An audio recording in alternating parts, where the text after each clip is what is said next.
যখনই দিক নির্ণয়ের জিআই আসবে তখনই ধরে নিতে হবে যে এটা যদি মিডিল হয় সবসময় উপরেরটা হবে নর্থ, নিচেরটা হবে সাউথ, এটা হবে ইস্ট, বাঁদিকেরটা হবে ওয়েস্ট, উত্তর, দক্ষিণ, পূর্ব, পশ্চিম।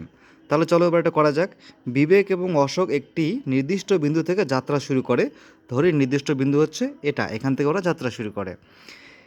বিবেক 3 কিমি উত্তরে যাওয়ার পর ডান দিকে ঘুরে, আগে 3 কিমি উত্তরে যায়, উত্তর মানে কোনটা, সোজা উপরে 3 কিমি উত্তরে, ধরি এটা 3 কিমি উত্তরে গেছে, এইটুক ডিস্টেন্স 3 কিমি যাওয়ার পর আবার ডান দিকে ঘুরে 4 কিমি যান।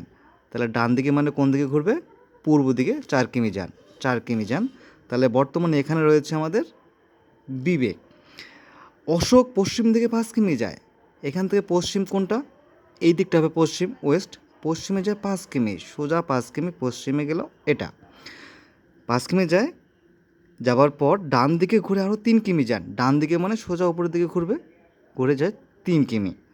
তাহলে এখানে রয়েছে, এই বিন্দুতে রয়েছে অশোক। কোশ্চেন বলেছে এখন তারা কতটা দূরে, দেখো এখানে রয়েছে বিবেক, এখানে রয়েছে অশোক, তারা কতটা দূরে আছে, এটাও 3 কিমি এটাও 3 কিমি যদি হয়, তাহলে এটা যদি আমরা লাগিয়ে দিই তাহলে এটা একটা আয়তক্ষেত্র হয়ে গেলো এটা, তাহলে এটা 5 কিমি হলে এটাও ডিস্টেন্স 5 কিমি, তাহলে 5 কিমি আর 4 কিমি টোটাল হচ্ছে 9 কিমি দূরে হচ্ছে অ্যান্সার 9 কিমি। এখন তারা কতটা দূরে, 9 কিমি দূরে।